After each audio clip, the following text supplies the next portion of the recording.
Good morning, I'm Elise Modica, and here's the latest update from Spectrum Autism Research.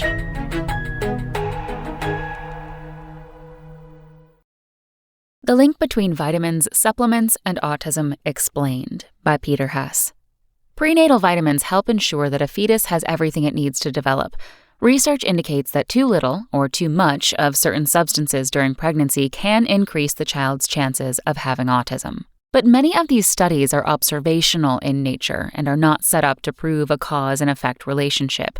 In some cases, unrelated lifestyle factors, such as frequent hand washing, eating a generally healthy diet, or other behaviors that are potentially more common among people who are thoughtful about prenatal nutrient intake, may explain an apparent link between prenatal nutrition and autism. Here, we explain what scientists know about the link between vitamin exposure, prenatal nutritional supplements, and autism. What is the connection between vitamin D and autism? Vitamin D is the nutrient whose connection to autism may be the most thoroughly studied. The relationship is modest, though, and the evidence only observational. It would be unethical to conduct clinical trials in which developing fetuses were deprived of vitamin D. Giving pregnant women a low dose of halibut liver oil, which is rich in vitamin D, is linked to decreased rates of preeclampsia and preterm birth, according to a study conducted in London, England, in the late 1930s. Both preeclampsia and preterm birth are linked to higher odds of autism.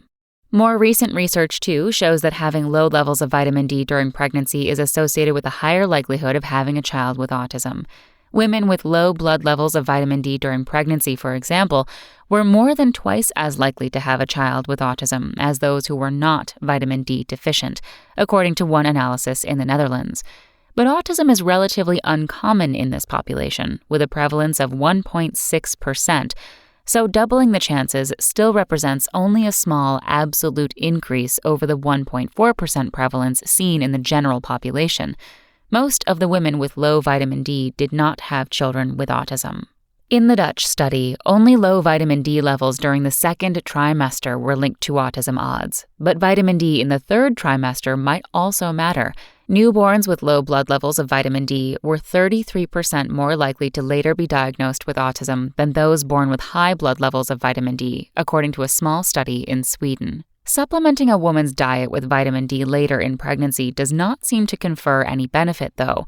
Children whose mothers take high doses of vitamin D during the third trimester do not have a significantly different neurodevelopmental outcome early in life from that of controls, according to a randomized clinical trial.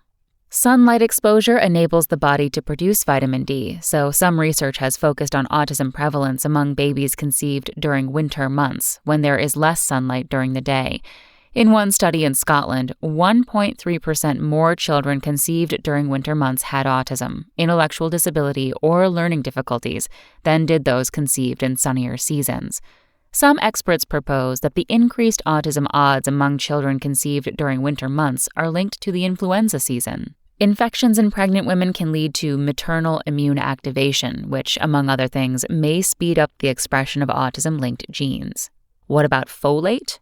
Folic acid is the synthetic form of folate, a B vitamin, and is found in many prenatal supplements and fortified foods such as cereals and pastas. It is crucial for cell proliferation, which is in overdrive during pregnancy. Insufficient folate during fetal development has long been linked to neural tube defects, such as spina bifida and anencephaly.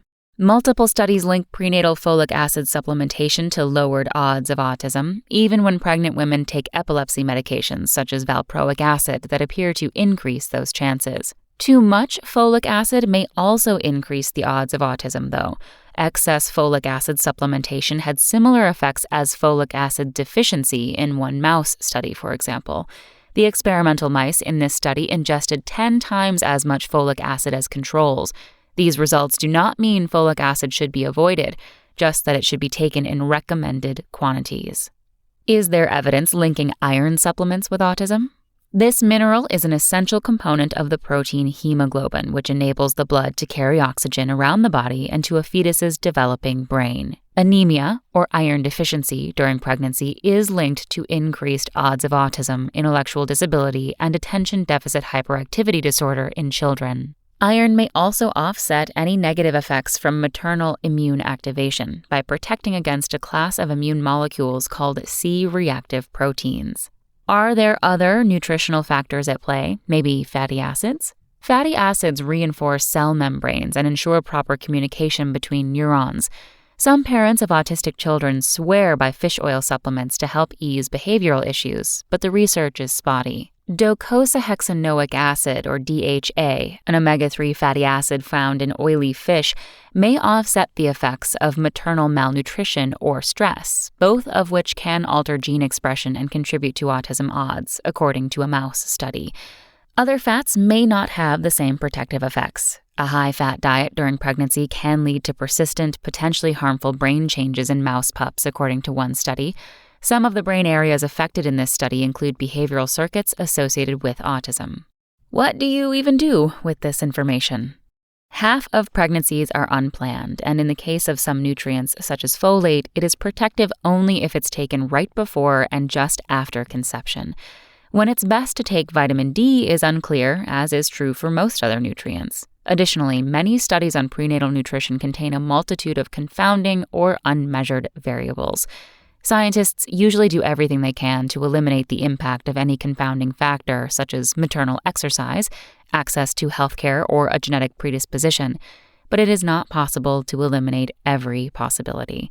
So any observational study on maternal nutrition and its link to autism comes with a big caveat. It cannot prove cause and effect. Overall, there may be a non-causal association between prenatal vitamins and their protective effects. Research shows vitamins confer many benefits even when women take them for up to 2 years before getting pregnant. Women who take vitamins may be health conscious in other ways. Consulting with a physician is always best for each individual. That's all for today. Check back next Monday for more content from Spectrum Autism Research or go to spectrumnews.org.